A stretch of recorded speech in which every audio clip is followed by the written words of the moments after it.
కొట్టుకుంటామంటే సంవత్సరానికి ఉంటూనే ఉంటుంటానే ఉంటాం. అదే పొగ తీసుకోవాలి.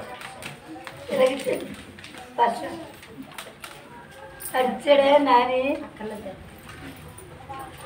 పుస్తకపడి పచ్చుడు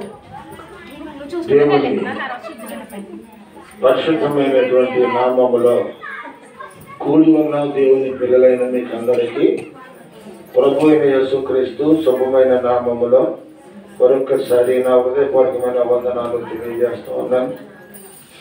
దేవుని యొక్క పరిశుద్ధమైనటువంటి లేఖనం గడిచిన సంవత్సరాలన్నీ దేవుడు తన ఉచితమైన రెక్కల కింద మనలను మన కుటుంబాలను కాసి కాపాడి సంవత్సరం అంతా దేవుడు మనల్ని కాపాడినందుకు మరి దేవుని సన్నిధిలో మనమందరము కూడా ప్రార్థన చేశాం. అలాగే నూతన సంవత్సర గడియలు వచ్చిన తర్వాత చిన్న ప్రార్థన చేసుకుని రాత్రి కార్యక్రమాన్ని ముగించుకొని ఎవరి పళ్ళకు వాడు వెళ్ళాం. మళ్ళీ ఉదయం వచ్చారు. మీ యొక్క కార్యక్రమాలు భోజనాల కార్యక్రమం అది మీరు చేశారు. దేవునికి స్తోత్రం. అలాగే మన ఆత్మీయ ఆహారము ఫస్ట్ ఆత్మను బతకాలి అంటే ఆత్మ అభివృద్ధి చెందాలి. ఆత్మీయంగా మనం అభివృద్ధి చెంది నూతన సంవత్సరంలో నూతన బలాన్ని పొందుకోవాలంటే మనకి మనకు కావాల్సినటువంటి ఆత్మీయ ఆహారం. దేవునికి స్తోత్రం. హల్లెలూయా. అయితే ఇక్కడ దేవుని వాక్యాన్ని శ్రద్ధగా విందాం కొద్ది నిమిషాలు. సమయము చాలా సంకుచితంగా ఉంది. నాకు ఆరోగ్యం బాగోలేదు. అయినా వచ్చే నేను వాక్యం చెప్పేవాళ్ళు ఎవరు లేరు కదా. 1 గంట అయిపోయింది. దేవుని యొక్క పరిశుద్ధమైనటువంటి ఈ యొక్క గ్రంథములో కాగా ఎవడైనా క్రీస్తునందున్న ఎడల వాడు నూతనమైన సృష్టి. ఇక్కడ చదవమ్మ వాక్యం చదువు. కాగా ఎవడైనను క్రీస్తునందున్న ఎడల వాడు నూతనమైన సృష్టి. పాతవి గతించెను, ఇదిగో కొత్తవాయెను. దేవుడు పరిశుద్ధ లేఖనాన్ని దీవించను గాక. చిన్న ప్రార్థన చేసుకుందాం. పరిశుద్ధమైన తండ్రి, నమ్మకమైన దేవ, కృపా సత్య సంపూర్ణమైన తండ్రి, నీకు వందనాలు స్తోత్రాలు చెల్లిస్తూ ఉన్నాం. పాత సంవత్సరాలు గతించిపోయి నూతనమైన సంవత్సరంలో మేము అడుగుపెట్టి ఉండగా మా హృదయాలు నూతనముగా ఉండినట్లు, మా జీవితాలు నూతనముగా ఉండినట్లు, మా నోటి మాట, మా నోటి ప్రవర్తన, మా కంటి చూపు అన్ని కూడా నూతనముగా ఉండినట్లు నాయన నూతన సంవత్సరం అడుగుపెట్టిన మా యొక్క జీవితాల్లో ప్రతి ఒక్కటి కూడా నూతనముగా మేము అన్వయించుకునేటట్లు నీ పరిశుద్ధాత్మను మాకంతా తోడై ఉంచమని నగరైన నీ సైనాములో ప్రార్థించి స్తుతించి వేడుకుంటున్నాం పరలోకపు తండ్రి. ఆమేన్. సంవత్సరాలు జీవించినటువంటి వారులారా, ఇదిగో సంవత్సరములు జరుగుతుండగా దేవుడు నూతనమైన కార్యాలు చేయటానికి అయితే కాగా ఎవరైతే క్రీస్తునందు ఉన్నాడో, ఎవరైతే క్రీస్తునందు విశ్వాసముగా ఉంటున్నారో, ఎవరైతే క్రీస్తునందు నమ్మకంగా ఉంటున్నారో, ఎవరైతే దేవుని యెడల భయభక్తులు కలిగి ఆయన త్రోవల్లో నడుస్తూ ఎవరైతే ఆయన యొక్క ఆజ్ఞల ప్రకారంగా నడుస్తారో వారు నూతనమైన సృష్టి అని దేవుని యొక్క వాక్యము సెలవిస్తూ ఉంది. కాగా ఎవడైనాను క్రీస్తునందు ఉన్న ఎడల వాడు నూతనమైన సృష్టి. వాడుకు అనేటువంటి మాటలను గమనిస్తే స్త్రీని కానీ పురుషుడికి కానీ ప్రభువునందు ఎవరైతే జీవిస్తారో, ప్రభువునందు ఎవరైతే నమ్మకంగా ఉంటారో, గడిచిన కాలము మనమంతా ప్రభువుకి ఎంతమంది సన్నిహితంగా ఉన్నాం, ఎంతమంది ప్రభువుకి ఎడంగా ఉన్నాం అనేటువంటి గతకాలం అంతా విడిచిపెట్టి నూతనమైన సంవత్సరంలో నూతనమైన స్వభావాన్ని కలిగి ఉండాలి. గత సంవత్సరంలో ఉన్నటువంటి స్వభావాన్ని విడిచిపెట్టాలి. గత సంవత్సరంలో ఉన్నటువంటి క్రియలను విడిచిపెట్టాలి. గత సంవత్సరంలో ఉన్నటువంటి కంటి చూపుని విడిచిపెట్టాలి. గత సంవత్సరంలో ఉన్నటువంటి దేవునికి అసహ్యమైనవి, దేవునికి ఇష్టము కానివి, దేవునికి విరోధమైనవి మన జీవితంలో ఏదైనా సరే గత కాలంలో అనగా గత సంవత్సరంలో గతించిపోయిన సంవత్సరంలో ఉన్నటువంటి పాత అలవాటులన్నీ విడిచిపెట్టి నూతనమైన సంవత్సరంలో నూతనమైనటువంటి తలంపులు కలిగి ఉన్నవారి నిజమైనటువంటి నూతన సృష్టి. దేవునికి స్తోత్రం. హల్లెలూయా.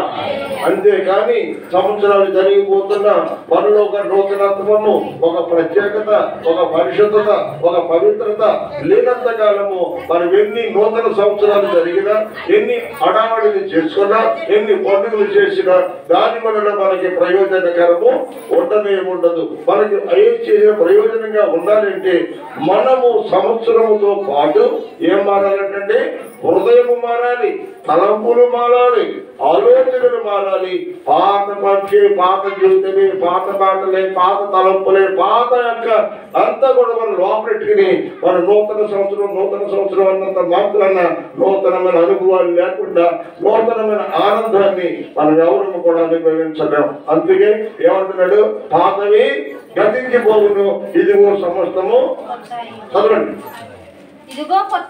ఇదిగో కొత్తమైన. పాతవి గతించిపోవాలి, పాత వాటిని విడిచిపెట్టాలి. పాత పెంటంతా మనలో ఉండకూడదు, పాత రాత బతుకులు మన జీవితంలో ఉండకూడదు.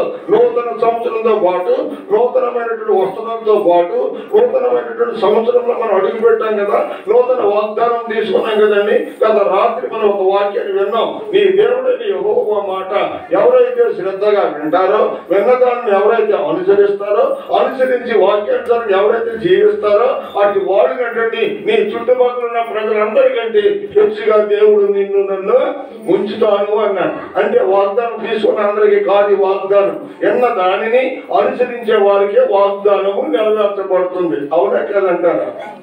చెప్పండి. అది మన వాగ్దానం తీసుకున్నామంటే అది నెరవేర్చబడాలంటే వాక్యాన్ని వినాలి, విన్నదాన్ని అనుసరించాలి. అనుసరించకుండా వాగ్దానం తీసుకొని బైబిల్లో పెట్టుకున్నంత దాన్ని ఆ బైబిల్లో ఉన్న వాగ్దానము మన జీవితంలో నెరవేర్చబడుతుందని మనం ఎప్పుడు కూడా అనుకోకూడదు. దేవునికి స్తోత్రం. హల్లెలూయా.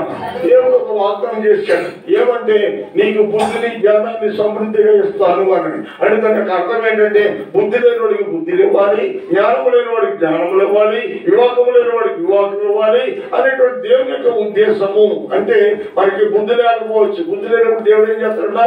మరి ఒక బొట్టిగా చేసే బుద్ధిని, జ్ఞానాన్ని నేర్పిస్తాడు. స్కూల్కి పిల్లలు వెళ్ళినప్పుడు పిల్లలని చదువు సరిగ్గా రాకపోతే బెత్తంతో దెబ్బ కొట్టి, పాఠాలు సరిగ్గా రాకపోతే ఓ దెబ్బ కొట్టి వాళ్ళ పాఠాలు నేర్పించి, శ్రమ పడినా, కష్టపడినా, ఒళ్ళు నలిగినా, ఇబ్బందులు పడినా మరో సంవత్సరం మరొక తరగతులకు వెళ్ళాలని టీచర్ కానీ పిల్లల తల్లిదండ్రులు కానీ పిల్లలు కానీ ఆశిస్తూ ఉంటారు. నువ్వు ఒక సంవత్సరం నుంచి మరో సంవత్సరం అంటే 1వ తరగతి నుంచి 2వ తరగతి, 2 నుంచి 3 దానికి నువ్వు ఒక్కొక్క తరము నువ్వు క్లాసులు నువ్వు ఉన్నతమైన స్థానానికి నువ్వు వెళ్ళాలి అంటే బాగా చదువుకోవాలి. టీచర్ గారు చెప్పింది కానీ, మాస్టర్ చెప్పింది కానీ శ్రద్ధగా విని దాని ప్రకారంగా నేర్చుకుంటేనే నువ్వు 1 నుంచి 2లోకి వెళ్తావు. కానీ ఇవి ఎంతకాలం చదివినా 5వ తరగతిలోనే ఉంటావు, 6వ తరగతిలోకి వెళ్తాం. ఎందుకని? మా మాస్టర్ చెప్పింది మనకి బుర్రగా ఎక్కకపోతే అది చెప్పుకుంటా పోతాడండి. మన జాతికి వినకపోతే మనం ఎక్కడున్నామంటే ఆ 1వ తరగతిలో ఉన్నప్పుడు 1వ తరగతిలో ఉంటాడు, 5వ తరగతిలో ఉన్నాడు 5వ తరగతిలో ఉంటాడు. అది ఒక క్లాస్ కూడా ఎదరికి. కొంతమంది జీవితాలు కూడా ఇలాగే ఉంటాయి. నువ్వు 30 ఏళ్ళు స్కూల్కి వెళ్ళు, 20 ఏళ్ళు స్కూల్కి వెళ్ళు, 10 ఏళ్ళు స్కూల్కి వెళ్ళు, 5 సంవత్సరాలు స్కూల్కి వెళ్ళు, నువ్వు ఎక్కడున్నావంటే 1వ తరగతిలో ఉంటావు. సంవత్సరాలు జరుగుతూ ఉన్నాయి. సంవత్సరాలు జరుగుతున్నప్పుడు పాతవి గతించిపోవాలి, పాతవి విడిచిపెట్టాలి. భక్తమయ్యి రోడ్డు పక్కకి వచ్చి భిక్షాటన చేసుకుంటా ఉన్నాడు. యేసు ప్రభు మార్కెట్ పెడుతూ ఉండే, ప్రభా నీవు బోధకుడా పిలుస్తా ఉన్నాడు, క్యాబ్లు వేస్తా ఉన్నాడు. శిష్యులు అంటున్నారు, 5 రోజులు కూర్చుకోరుగా గొడవగా. అప్పుడు యేసు ప్రభు అన్నాడు, ఆ గుడ్డివాడిని నా ఎద్దకి తీసుకురండి. ఆ గుడ్డివాడిని నా ఇంటికి తీసుకురమ్మంటే ఆ గుడ్డివాడు లేచి దిగ్గున పరిగెత్తుకుంటూ లేచాడు. దిగ్గున లేచి అప్పటి వరకు భిక్షాటన చేసుకున్నటువంటి ఆ యొక్క భిక్షగాడు తన దగ్గర గురికి గుడ్డను బయట పారవేసి యేసు దగ్గరికి వచ్చాడు. ప్రతిరోజు అతను వెళ్ళేటప్పుడు ఒక సంచులు పెట్టుకున్నాడు. సంచిలో గిన్నె, ఒక గ్లాసు, ఒక భూమి గుట్ట. ఎందుకంటే ఆ భిక్షాటన చేసుకునేటువంటి వ్యక్తి కింద ఒక గుడ్డ పరిచిని ఆ గుడ్డ అక్కడ కూర్చుంటే వెళ్ళేవాడు వచ్చేవాడు భిక్షమో వేసేవాడు అన్ని మూట కట్టుకుని తన జీవనాన్ని కలుపుకునేవాడు. యేసు ఎప్పుడైతే పిలిచాడో, యేసు ఎప్పుడైతే స్వరం పెట్టి ఆ భిక్షగాడిని, ఆ గుడ్డివాడిని అనాథగా తీసుకురమ్మని ఎప్పుడైతే తన శిష్యులను పంపించాడో, దిగ్గున లేచి తన దగ్గర ఉన్నటువంటి ఆ మూర్ఖు గుడ్డని బయట పాడేశాడు.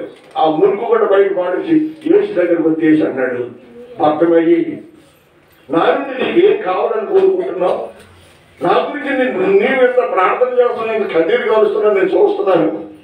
నా నుండి నీవేం ఆశిస్తున్నావు అంటే, అయ్యా నాకు ఆస్తిపాస్తులు ఏముందయ్యా, నిన్ను చూడగలిగిన నేత్రం నాకు దయచే ప్రభా, నిన్ను చూసే చూపు నాకు దయచే ప్రభా. అతని మనోనేత్రాలు మూయబడ్డాయి. అతని మనోనేత్రాలు మూయబడ్డాయి. సత్యాన్ని గ్రహించలేకపోతున్నాడు.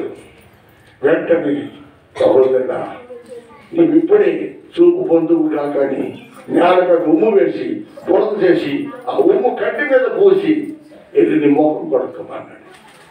ఆ కంటి మీద ఉన్న పొరలన్నీ కూడా ఆ క్షణం అంతే రాలిపోయి స్పష్టంగా చూడగలిగాడు. దేవునికి స్తోత్రం. హల్లెలూయా. ఏమయ్యాడు? స్పష్టంగా చూడగలిగాడు. ఇప్పుడు నీకు కనపడుతుంది ప్రభా, కనపడుతుంది. ఎందుకని దేవుని చూడాలని ఆశ కలిగి ఉన్నాడు కాబట్టి ఆ కంటి చూపు దేవుడు తిరిగి ఇచ్చాడు. దేవుని కోసం మన బ్రతకాలని ఒక తీర్మానం చేసుకుంటే కనుక దేవుడు ఎన్నో విధాలుగా దేవుడు బాగా మన కుటుంబాలను కాపాడుతూ ఉంటాడు. దేవునికి స్తోత్రం. హల్లెలూయా. పాతని గతించిపోవాలి, నూతనమైనదిగా ఉండాలి అని దేవుని యొక్క వాక్యము, ఈ యొక్క చదవబడినటువంటి ఈ మాటలు మనకి కనబడతా ఉన్నాయి. ఎవడైనా క్రీస్తునందున్న ఎడల వాడు నూతనమైన సృష్టి, పాతవి గతించాలి, ఇదిగో సమస్తము కొత్తవిగా ఉండాలి. ఈ పాత సంవత్సరంలో ఉన్నట్లుగా కొత్త సంవత్సరంలో ఉంటే దానికి దీనికి ఏమి తేడా ఉండదండి. అయితే ఈ యొక్క మరో వాక్యాన్ని నేను మీ మాత్రం చెప్తాను. కీర్తన గ్రంథము 65వ కీర్తన 11వ వచనాల్లో చదువుతాం. త్వరగా కీర్తన గ్రంథము 65వ కీర్తన 11వ వచనం.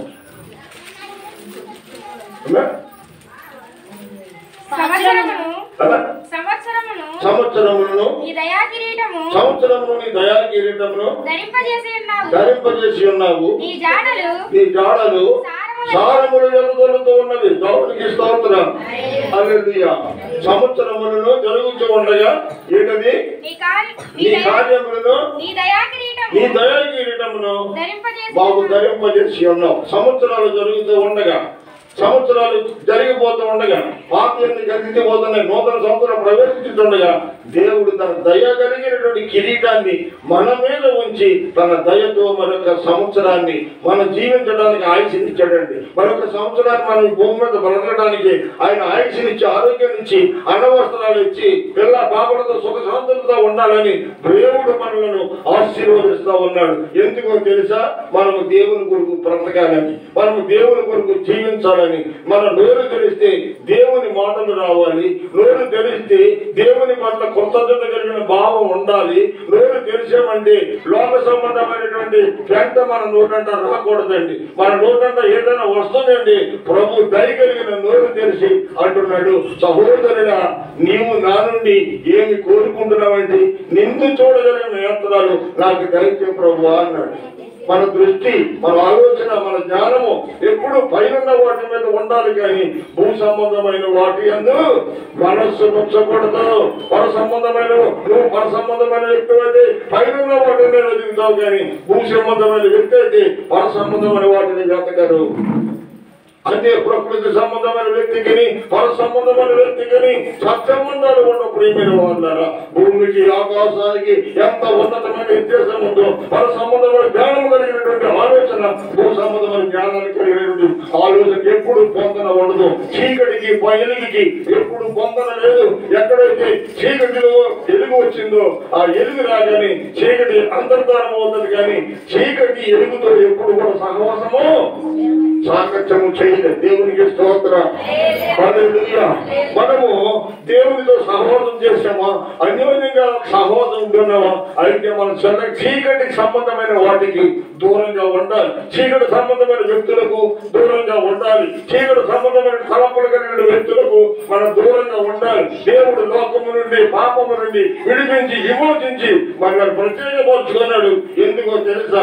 సంవత్సరంలో నీ దయా కిరీటాన్ని దేవుడు నీకు నాకు ఇచ్చాడు కనుక ఆయన దయ లేకుండా ఎవరు ఈ నూతన సంవత్సరంలో అడుగు పెట్టలేదు. దేవునికి స్తోత్రం. హల్లెలూయా.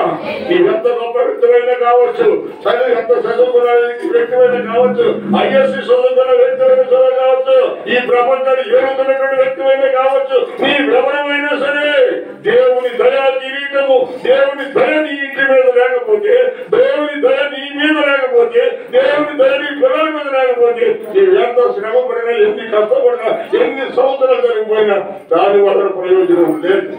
అందుకే దేవుడు అంటున్నాడు, ఆయన దయ చూపించిన దేవుడు కనుక, ఆయన దయ కలిగిన వాడు కనుక నీవు కూడా ఇతరుల పట్ల ఏం కలిగి ఉండాలి?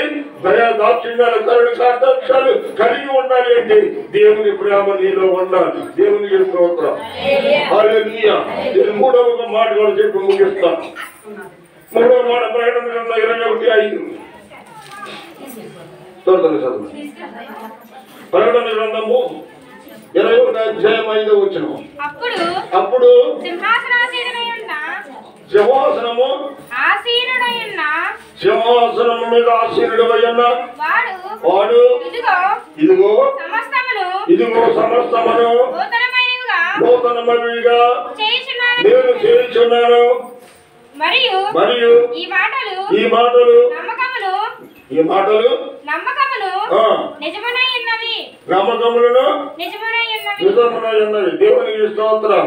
ఇదిగో నేను సమస్తమును ఏం చేస్తున్నాడంటే ఆయన, ఇదిగో సమస్తమును నూతనమైనవిగా చేస్తా ఉన్నాను అంటూ ఉన్నాడు దేవుడు. దేవుడు సమస్తాన్ని కూడా నూతనముగా చేస్తా ఉన్నాడు. రాత్రి చీకడుతుంది, ఉదయం తెల్లారుతా ఉంది, మధ్యరాత్రి ఎండ కాస్తా ఉంది, వర్షం కురిపిస్తా ఉన్నాడు, ఎండ కాపిస్తా ఉన్నాడు. ఎండ ఎవరికి కాకుందండి? ఎండ ఎవరికి కాకుండా? భక్తులకి కాకుండా దుర్మార్గులకి ఎండ వేయటం లేదా? లోకంలో దుర్మార్గుల పట్ల, దుష్టుల పట్ల, యథార్థం కలిగిన వారు, భక్తి కలిగిన వారు, భక్తి లేని వారి మీద కూడా దేవుడు అందరి మీద సూర్యుడి ప్రకాశము ప్రకాశింపజేస్తా ఉన్నాడు. అలాగే వర్షము కూడా అందరికీ వర్షం కురిపిస్తా ఉన్నాడు. నీవు నీ చేలో వర్షం కురిసి పక్వాని చేలో వర్షం లేకుండా దేవుడు చేయట్లా. కారణం ఏంటంటే దేవుడు లోకమందరినీ ప్రేమించాడు కనుక.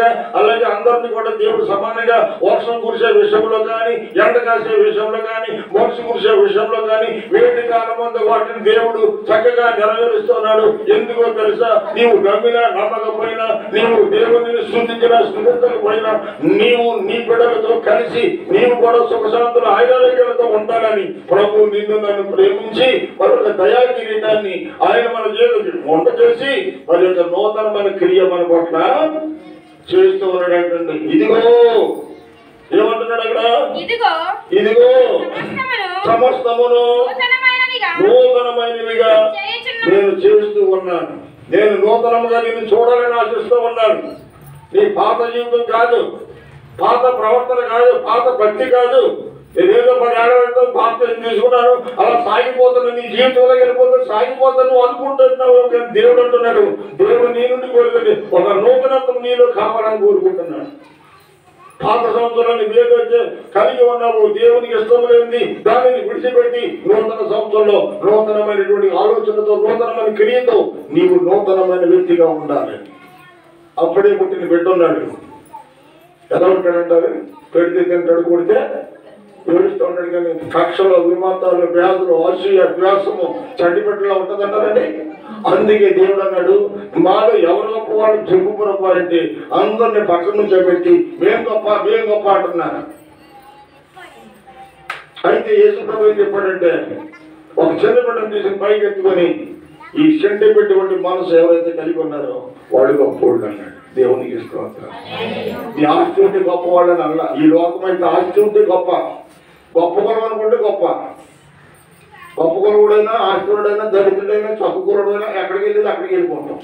ఈ బతుకుని చెప్పి హెచ్చేసాను హెచ్చులు మనం చూస్తా ఉన్నాం ఈ లోకంలో. అయితే దేవుడికి అలాంటిది ఏమీ లేదు. ఎవరు సంటి పెట్టమండి మనసు కలిగి ఉంటారు, అట్టి వారు గొప్పవాళ్ళు అన్నాడు. నిన్ను నువ్వు తగ్గించుకొని ప్రభుని హెచ్చించి ప్రతి విషయంలో నువ్వు నిన్ను తగ్గించుకొని ఇతర వ్యక్తిని నీవు హెచ్చించిన వ్యక్తిని ఈ ఉన్నతమైన ఆశీర్వాదాలతో దేవుడు నింపుతాడంట. దేవునికి స్తోత్రం. హల్లెలూయా. ఈ యొక్క మధ్యాహ్నకాల సమయంలో వాక్యాన్ని ముగిస్తాను. ఎందుకంటే ఏడైపోయింది, అది నా దగ్గర ప్రాబ్లంగా ఉంది. ఖచ్చితంగా నాకు ఆరోగ్యం బాగోక పొద్దున్న తెల్లగట్ల 8 గంటలు పడుకుంటా, 4 గంటలు పడుకున్నాను, మళ్ళీ ఇంటికి 3 గంటలు పడుకున్నాను. బాగా జ్ఞానం బాగాలేదు. అయితే ప్రియమైనటువంటి వాళ్ళరా, ఈ వాక్యాన్ని మనం జాగ్రత్తగా గమనించినప్పుడు దేవుని వాక్యం ఉంటుంది, ఇదిగో సమస్తము నేను నూతనముగా చేస్తాను. నేను చేస్తాను, నువ్వు అనుసరిస్తే కానీ నేను నూతనంగా చేస్తాను. నువ్వు అనుసరించాలి, వెంటదాన్ని అనుసరించాలి. అనుసరించిన ప్రకారం నువ్వు నడుచుకున్నట్లయితే దేవుడు ఒక ఉన్నతమైన ఆశీర్వాదంతో నూతనమైన వ్యక్తితో దేవుడు నిన్ను పోస్తాడు. దేవునికి స్తోత్రం. హల్లెలూయా. 4వ మాట యెహోవా హబక్కూకు రాసింది చూద్దాం. 4వ మాట హబక్కూకు రాసినటువంటి గ్రంథము 3వ అధ్యాయం 2వ వచనం.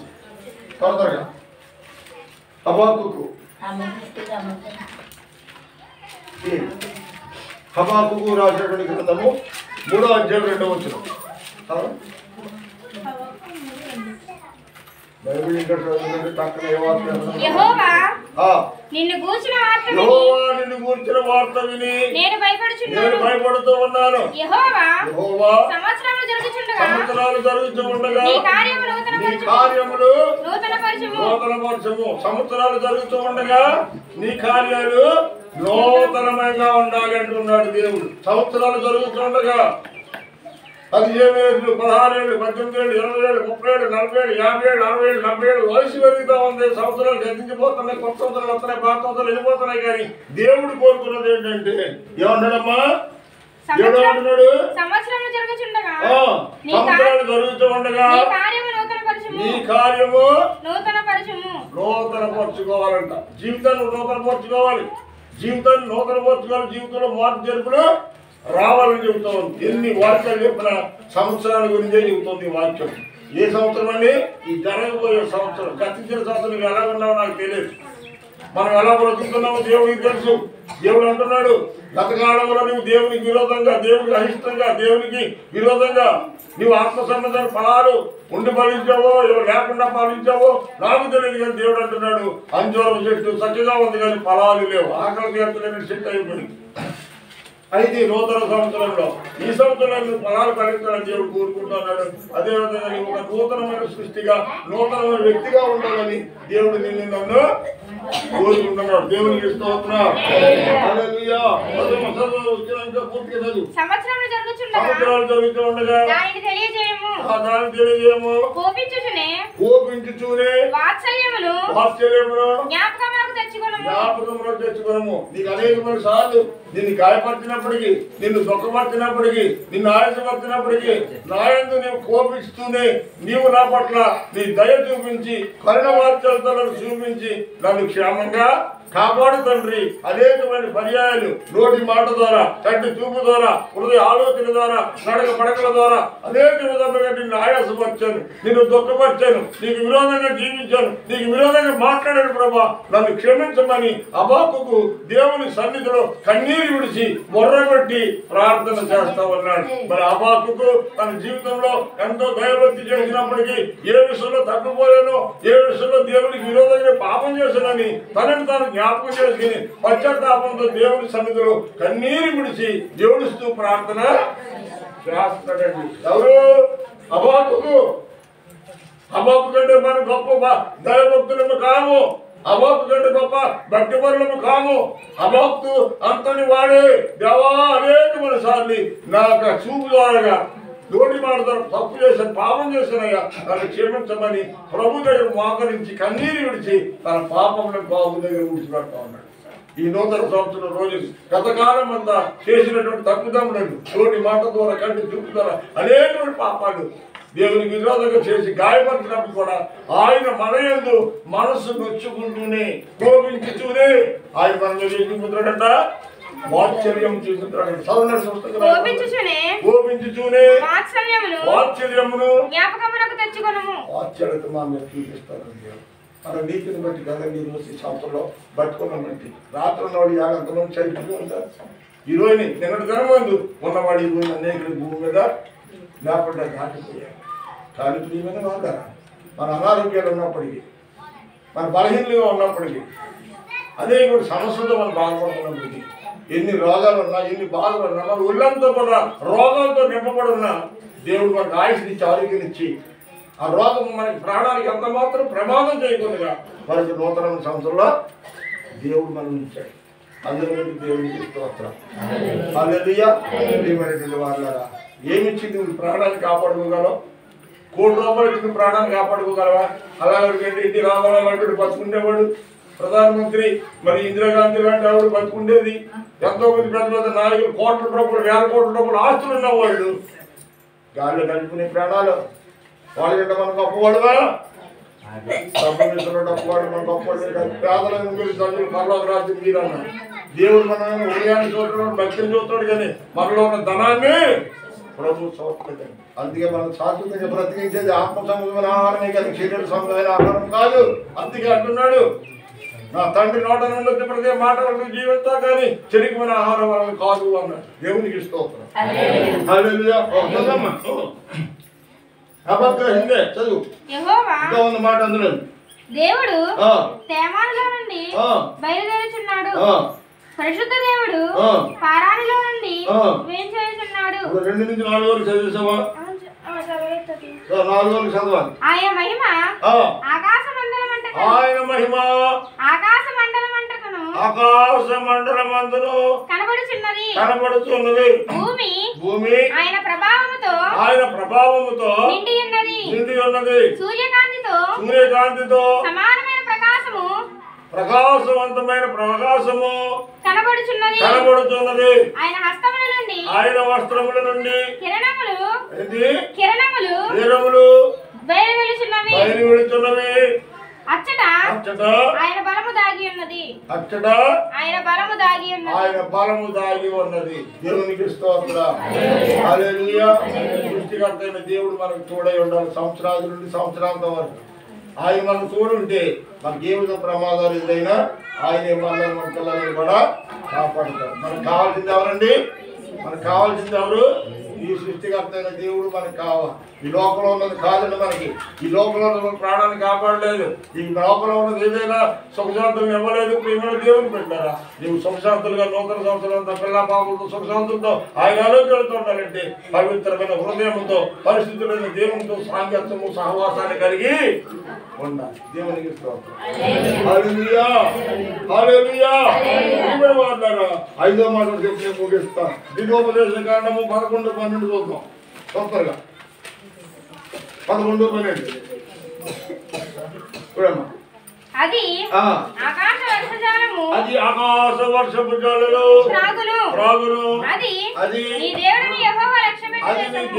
యెహోవా లక్ష్యపెట్టు దేశము. నీ దేవుడైన యెహోవా కన్నులు సంవత్సరాది మొదలుకొని సంవత్సరాంతము వరకు ఎల్లప్పుడూ దాని విధంగా నీ కుటుంబం మీద దేవుడు ఉంటాడంటే దేవుని కనుదృష్టి సంవత్సరాది మొదలుకొని జనవరి 1వ తారీఖు మొదలుకొని డిసెంబర్ 31 వరకు కూడా దేవుడు తన యొక్క కనుదృష్టిని నీ మీదను, నీ కుటుంబం మీదను, నీ పిల్లల మీదను, నీ సమస్త పొలముల మీదను, దుక్కుడెడ్ల మీదను, నీ యొక్క చెరువుల మీద కానీ, నీ యొక్క పశువుల మంద మీద కానీ, గొర్రె మేకల మీద కానీ, నీకు కలిగిన సమస్తం మీద కూడా ఆయన కనుదృష్టి ఉంచుతాను అంటూ ఉన్నాడు. సంవత్సర ఆది నుండి సంవత్సర అంతం వరకు కూడా ఆయన నిన్ను నన్ను కాచి కాపాడేటువంటి దేవుడు గ్యారంటీ ఇస్తా ఉన్నాడు. ఆయన ఈ లోకంలో గ్యారంటీ లేని బ్రతుకులు ఎవరంటే మనుషుల పైన మనమే. కానీ దేవుడు అంటున్నాడు, నేను నమ్మిన దేవుడు, నేను ప్రకటిస్తున్న దేవుడు అంటున్నాడు, నీవున్న ఎడల యథార్థత కలిగి, పరిశుద్ధత కలిగి, పవిత్రత కలిగి, నా మాటలు విన్నట్టుగా తోట తప్పకుండా దాని ప్రకారంగా విని అనుసరించినట్లయితే సంవత్సర ఆది నుండి అనగా 31వ రాత్రి 12:05 నుండి మళ్ళీ 2026వ సంవత్సరము రాత్రి 12 5 నిమిషాల వరకు నేను నిన్ను నీ కుటుంబాన్ని ఎల్లప్పుడూ కూడా నా కను దృష్టి ప్రత్యేకంగా నీ కుటుంబం మీద ఉంచి నేను కాపాడుతాను అంటూ ఉన్నాడు. అలాంటి మంచి దేవుని విడిచిపెట్టి ఏవేవో తడుకుంటూ ఉంటాం. మనం ఉదయం లేచి నుంచి మధ్యరాత్రి వరకు ఏవేవో తడుకుంటున్నా కానీ మన తడుగులాట్లు ఎన్ని తడుగులాట్లాడినా ఎంత ప్రయాసపడినా చివరికి మిగిలేదు ప్రయాసం తప్ప ఈ లోకంలో మనకేమీ లేదండి. అందుకే దేవుడు అంటున్నాడు సంవత్సర ఆది నుండి సంవత్సరాంతం వరకు నువ్వు ఎక్కడున్నా సరే, ప్రపంచంలో ఏమున్నా సరే, నువ్వు క్షేమంగా ఉండాలి అంటే ఆయన కను దృష్టి నీ మీద ఉండాలని ప్రభు చెప్తున్నాడు. ఆయన కను దృష్టి నీ మీద ఉండాలంటే నీవు కూడా ఆయనతో ఉండాలి కదా. ఉండాలి వద్దా అమ్మా? ఆయన కను దృష్టి నీ కుటుంబం మీద ఉండాలి, నీ పిల్లల మీద ఉండాలంటే నీవు నీ పిల్లలు కూడా ఆయనతోటే ఉండాలి. నువ్వు ఆయనతో ఉంటే కను దృష్టి నీ మీద ఉంచుతాడు. ఆయన కనులు కట్టు మనం ఎక్కడ ఉండలేం. దేవునికి స్తోత్రం. హల్లెలూయా. ప్రియమైనటువంటి మాట్లాడా ఆఖరి మాట చూసి ముగించేస్తున్నాం. 28:4 చూసి ముగించున్నాం. త్వరగా నీ గర్భఫలము 3 నిమిషాలు ఉంటాయి. 12:30 గురించి చెప్తాను. 28:4 నీ గర్భఫలము నీ గర్భఫలమును నీ భూఫలము నీ భూఫలమును నీ పశువుల మందలు నీ పశువుల మందలు నీ దుక్కిటెత్తులు నీ దుక్కిటెత్తులను నీ గొర్రె మేకల నీ మందలు గొర్రె మేక మందలను దీవింపబడతాయి. దేవునికి స్తోత్రం. ఎవరి ఇంటి మీద దేవుని కను దృష్టి ఉంటుందో, ఎవరి ఇంటి మీద దేవుని యొక్క దయా దృష్టి ఉంటుందో, ఎవరి ఇంటి మీద ఎవరి పిల్లల మీద అయితే దేవుని యొక్క దయా కిరీటం ఉంటుందో, ఎవరైతే నూతన సంవత్సరంలో నూతన స్వభావంతో ప్రవర్తిస్తారో, నూతన క్రియలతో బ్రతుకుతారో, నూతనమైన ప్రవర్తన, నూతనమైన మాట, నూతనమైన చూపు, నూతనమైన భక్తిని ఎవరైతే యథార్థత కలిగి కొనసాగిస్తారో వాళ్ళందరి మీద నా కను దృష్టి ఉండటమే కాకుండా నీకు కలిగిన సమస్తాన్ని కూడా నేను ఆశీర్వదించాను అంటున్నాడు. ద్వితీయోపదేశ కాండము 28వ అధ్యాయము 4వ వచనాలను చూస్తే నీకు కలిగిన సమస్తాన్ని కూడా నేను ఆశీర్వదించాను అంటూ ఉన్నాడు. నువ్వు వ్యవసాయం చేస్తూ ఉన్నావా, ఒరిలాడుతూ ఉన్నావా, చెరువులు వేలు చెరువులు వేస్తూ ఉన్నావా, లేదా చేపల చెరువు వేస్తూ ఉన్నావా, లేదా వ్యాపారం చేసుకుంటున్నావా, లేదా ఏదైనా ఉద్యోగం చేసుకుంటున్నావా, నువ్వే పని చేసినా సరే, ఏ పనిలో ఉన్నా సరే దేవుడు నిన్ను సమస్తాన్ని ఆశీర్వదించాలంటున్నాడు. అమ్మా ఏంటి ఆశీర్వదించాలని మరి చదవసారి ఏంటి ఆశీర్వదిస్తాడు? నీ గర్భఫలము జాగ్రత్త గమనించు. నువ్వు ఎంత చదివించినా నీ కొడుకు నీ కూతురు ఎంత బాగుండాలన్నా నీ వల్ల కాదు. అది నీ కొడుకు బాగాలన్నా, నీ కూతురు బాగాలన్నా, నీ ఇంటి బిడ్డలు బాగాలన్నా వాడు పెళ్లి చేస్తారని ₹1,00,000 కట్టం ఇచ్చి వాడు సుశాంతంతో ఉండాలని పెళ్లి చేస్తా కానీ అక్కడ ఎన్ని కష్టాలు పడుతున్నారు, ఎన్ని నరకేంద్రాలు అనిపిస్తుందో నీ కూతురు ఎవరికైనా తెలుసండి? తెలీదు. నీ కూతురు క్షేమంగా ఉండాలంటే, నీ బిడ్డకు సంతోషంగా ఉండాలంటే, నీ బిడ్డ నదుగుతూ ఉండాలి, సుఖశాంతులతో ఉండాలంటే నీవు చేయవలసింది ఏంటో తెలుసా? దేవుని యథార్థత నమ్మకత్వాన్ని కలిగి నీ వాయువులో జీవించే కనుక ఆయన అంటున్నాడు నీ గర్భఫలాన్ని నీవు కాదు నేను ఆశీర్వదించానన్నాడు. నీ గర్భఫలాన్ని నేను ఆశీర్వదించాను. నీ బిడ్డల బాగు గురించి నువ్వు చింతిస్తున్నావేమో, నీ బిడ్డల జీవితం కోసం నీవు ఆలోచిస్తున్నావేమో, నీ యథార్థత నమ్మకత్వాన్ని పట్టుకుని నడిచినంత కాలము నిన్ను కాదు నీ బిడ్డల నీ గర్భఫలాలని నేను ఆశీర్వదించాను. ఏమన్నాడమ్మా? నీ గర్భఫలాలను అది నీ గర్భఫలాన్ని దేవుడు ఆశీర్వదిస్తాడు. తర్వాత నీ భూఫలము కొంతమంది ఎకరానికి 40 బత్తాలు పడుతున్నాయి, ఒకరికి 20 బత్తాలే పడుతున్నాయి. అవునే కదంటారా? ఒకరు చెరువులో లక్షల మంది వస్తున్నాయి, ఒకరు చెరువులో డబ్బులు రావట్లేదు. అవునే కదంటారా? లక్షల మంది అమ్మా, లక్షల మంది వస్తా ఉన్నటువంటి వారున్నారా? ఈ యొక్క మధ్యాహ్న కాల సమయంలో నీవు దేవుడు భయభక్తులు కలిగి ఉంటే నీ వేసుకునే సెలవులు పండుతాయి, విస్తరించబడతాయి, అభివృద్ధి చెందుతాయి, ఆశీర్వదించబడతాయి. ఆ చెరువులు ఆశీర్వదించబడినప్పుడు ఏం చేస్తావు? నీకు రాబడంతో 10 దేవునికి దర్శన భాగం ఇచ్చి ఇది సగంతో పాటు ఇది పోయి వాళ్ళందరికీ భోజనాలు పట్టుకుని ఒక భారీగా కూటాన్ని ఏర్పాటు చేసుకుంటాం. దేవునికి స్తోత్రం. హల్లెలూయా. ఇలాంటి కూటాలు మనం చూడలేదండి, మనం చూడలేదా? చెరువులు శుభ్రంగా పండి అని ఊరందరికీ భోజనాలు పెట్టుకుని అందరినీ జాగేసి చక్కగా మీటింగ్ పెట్టుకుంటా ఉన్నారు. ఎందుకని? దేవుడు వారిని వారి కుటుంబాన్ని వారి చెరువులను జీవించి ఆశీర్వదించాడు కనుక దేవుడికి ఇవ్వాల్సింది దేవుడికి ఇచ్చి వాడు ప్రార్థన పెట్టుకుని వారి ఇష్టంలో లేపుకుంటామన్నా అది దేవుడు నాకు ఇష్టపడి చేసేటువంటి కార్యక్రమం. అది అది దేవుడికి ఇష్టమైన కార్యము. అలాగే నీవు దేవుని కృతజ్ఞత కలిగి నమ్మకంగా ఉండి దేవుడు నిన్ను ఆశీర్వదించవద్దు. నువ్వు కూడా దేవుని దృష్టిలో ఉన్నతంగా ఉంటే కనుక దేవుడు అంతులంతకు అనంతకంతకు నీ కుటుంబాన్ని ఆశీర్వదించాడు. ఎంత నువ్వు రాలేదన్నావు అనుకో, ఎంత పడినా పట్టలేదన్నావు అనుకో, ఎంత సంపాదించి ఏమి లేదన్నావు అనుకో, ఏమంటాడు దేవుడు? నీ మాట తప్పనే నీకు జరిగినగా అంటాడు. దేవుని చేసుకోవస్తున్నాడు. నీ విశ్వాసాన్ని బట్టి నీకు జరిగినగా అంటాడు. దేవుడు ఏమంటున్నాడు? అమ్మా నీ విశ్వాసమే నిన్ను స్వస్థపరిచింది. నీకు వెళ్ళాలనుకుంటే అలాగే జరుగు. దేవుని చేసుకోవస్తున్నాడు. ఎవరైనా బాగున్నా ఉంటుంటే 50 ఉన్నానండి, చాలా బాగుంటే సంతోషంగా ఉన్నారు అని చెప్పవా? సంతోషంగానే ఉన్నా. ఏదో ఎలా ఉన్నానండి అనుకో, అలాగే ఉంటాం. ఏదో ఎలా ఉన్నానంటే ఇలాగే ఉంటాం. అంచేత ఎప్పుడు కూడా బాగున్నాను. దేవుడు నన్ను ఆశ్రయించాడు, దీవించాడు. దేవుని యొక్క మహాప్రేమను బట్టి, దేవుని యొక్క మహాప్రేమను బట్టి, మీరందరూ చేసే ప్రార్థనను బట్టి దేవుడు నన్ను నా కుటుంబాన్ని ఆశీర్వదించడం అని చెప్పుకుంటాం. దేవుని అంచేత నీవు కలిగి ఉన్న కృతజ్ఞతను బట్టి దేవుడు నిన్ను నన్ను ఆశీర్వదిస్తాడు. అలాంటి ఆశీర్వాదాలు ప్రభువు యేసుక్రీస్తు ఎవరైతే కృతజ్ఞత కలిగి ఉన్నారో, ఎవరైతే నమ్మకంగా ఉన్నారో, ఎవరైతే యథార్థత కలిగి ఉన్నారో అటు వారిని దేవుడు ఖచ్చితంగా ఆశీర్వదిస్తాడు. అలాంటి కృప ఎవరైతే ఈ రోజు నుంచి ఈ నూతన సంవత్సరంలో యథార్థంగా ప్రభు వరకు బతకాలని ఎవరైతే తీర్మానం చేసుకున్నారో అటు కుటుంబాలందరినీ దేవుడు సమృద్ధిగా దీవించి ఆశీర్వదించింది కనుక ప్రార్థన చేద్దాం.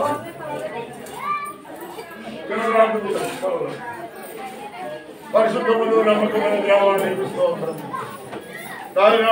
తండ్రి, కాగా ఎవడైనాను క్రీస్తునందున ఎడల వాడు నూతన సృష్టి, ఇదిగో పాతవి గతించెను, సమస్తము కొత్తవాయినని ఈ వాక్యాల ద్వారా చదివించామైనా.